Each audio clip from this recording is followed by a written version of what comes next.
this week is the first week in January, which means on Thursday is January 6th. And the national media intends to make a spectacle of January 6th. Now, listen, I don't think there was anything commendable about what happened on January 6th. I think it was a bad day. I think that it was an incursion into the U.S. Capitol to stop the United States Congress from lawfully picking the next president through the county of the Electoral College vote. And I am totally fine with people being in jail for trying to have done that. Some of you disagree. I realize. Cobb County, Georgia, which was the moderate Republican base of the party in Georgia for years, is having a January 6th memorial, some such thing on January 6th, where they intend to mourn the people in jail. The patriots are called them. They weren't patriots. They were criminals. Nonetheless, while I think it was a no good, terrible, bad day, nothing praiseworthy, should not have happened, and those people should go to jail, the American media wants you to think, believe, intuit, understand, and process that it was the worst day ever. Worse than the day shots were fired from Fort Sumter, if you listen to the media. Now, why?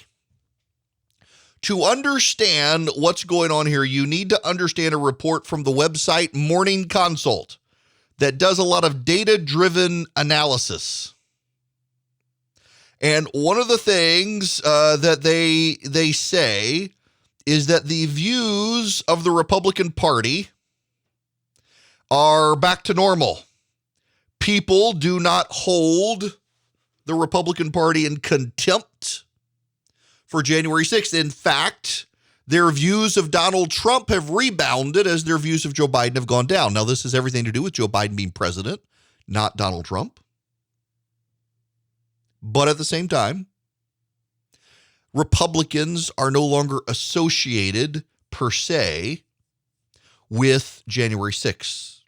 The public does not hold it against Republicans. You will recall, I do believe, that James Carville, some great time ago, James Carville was on television and gave an interview and said that the Democrats needed to do their best to tie Republicans to January 6th in the same way Republicans have tied Democrats to the riots across the country. And that their failure to do that would mean doom in 2022. As the views of the Republican Party have rebounded, the reality, the issue, the bottom line is the media has to go into double hysterics over January 6th because they've got to convince the American public that they cannot restore Republicans to power. The media is in on this on behalf of the Democratic Party. Do you know who Oscar Lopez is? Does Oscar Lopez ring a bell? Oscar Lopez was a Central Commander of FALN. In English, the Armed Forces of National Liberation, a Puerto Rican terrorist group. Oscar Lopez was a Central Commander for FALN. I used to call him FLAN because I thought it was FLAN, but it's FALN nonetheless. That organization, it was set off in the 1950s by a Puerto Rican nationalist movement attack on the U.S. Congress. They shot up the House of Representatives. Oscar Lopez became one of the central leaders in the organization, and they committed 130 bombings in the United States over a number of years. In 1980, the organization, members of the organization, took hostage the presidential campaign staff of then sitting President Jimmy Carter and of the Republican candidate for president, George H.W. Bush. When Ronald Reagan won, they plotted the kidnapping of Ronald Reagan. They were a violent extremist group and Oscar Lopez was in charge, and Barack Obama commuted his sentence in 2017. Now, what I'm telling you is it's not new. It's not something unheard of, but it's something oftentimes glossed over by the media. There is a history of left-wing extremism in the country. And if you listen at all to the media, they would have you believe that the real problem in this country right now is right-wing domestic terrorism, where there is a long history of left-wing domestic terrorism in the United States. A long history of left-wing domestic terrorism. The Weather Underground orchestrated dozens and dozens of bombings in the United States, including the U.S. Capitol and the State Department and police stations, the assassination of policemen in this country. Environmental terrorist groups have sabotaged, as recently as last year, railroad tracks in this country. Doesn't get the media coverage. But January 6th, tell me all about January 6th.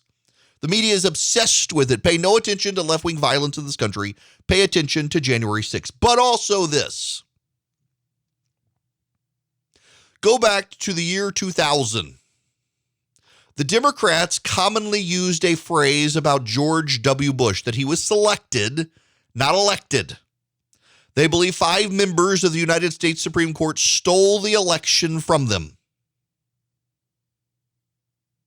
In 2004, after George Bush won, the Democrats began spreading conspiracy theories about Iowa and the Iowa Secretary of State. I think it was Ken Blackwell at the time, that somehow he had stolen Ohio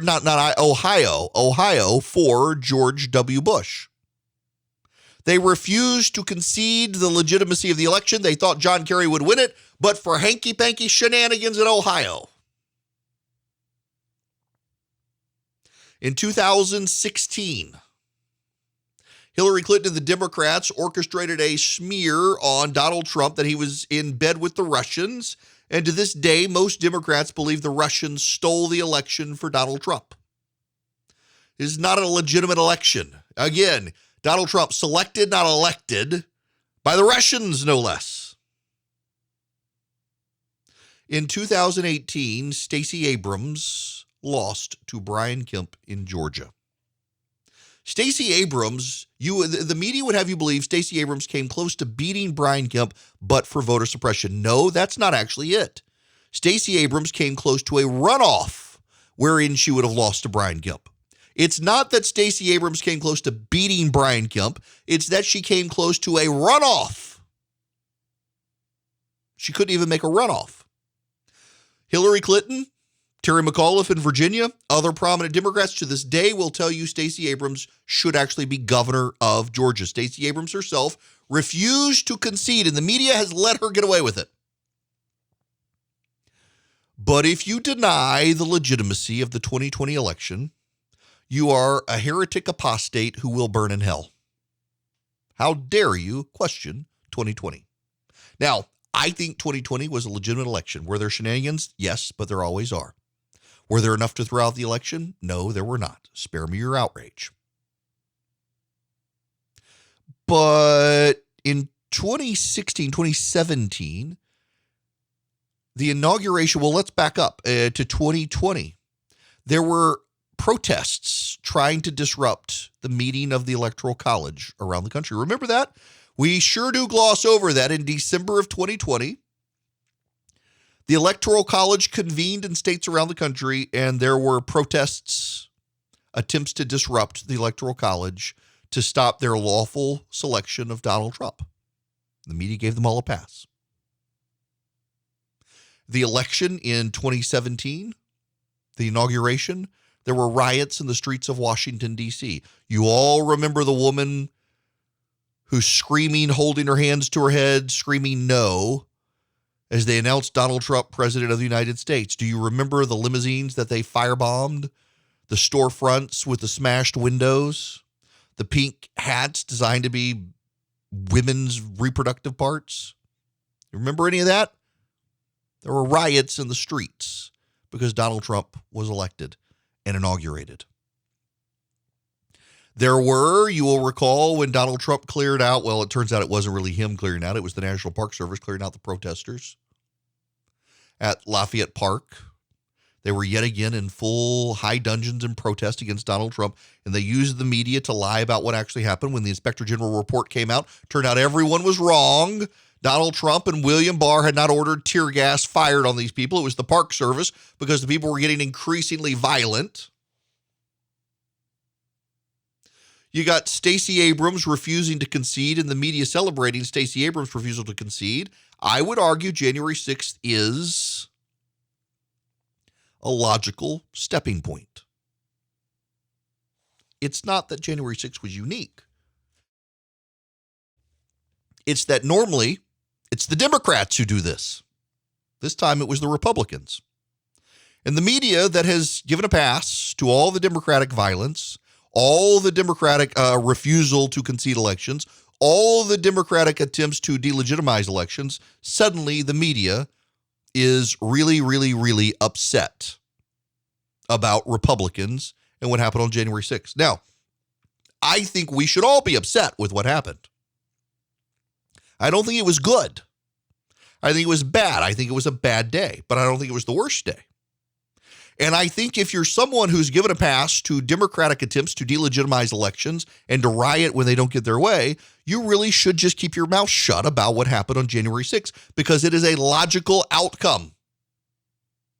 Now, I'll tell you what else is a logical outcome of everything that's happened with the media's refusal to focus on some things and the Democratic double standards and the like.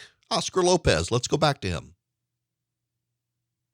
That a terrorist group in this country commit over 130 bombings to try to get their way.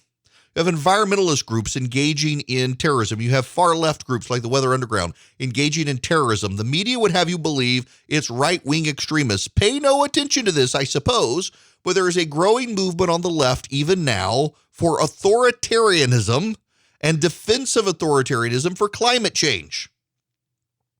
You've got the New York Times and New York Magazine running fawning profiles of a guy who's written a book calling on environmentalists to start blowing up pipelines to stop climate change. The London Review of Books, a prominent publication in Great Britain, is running not just articles, but also letters to the editor in defense of authoritarians and how you need to engage in terrorism. Now is the time for violence to stop climate change.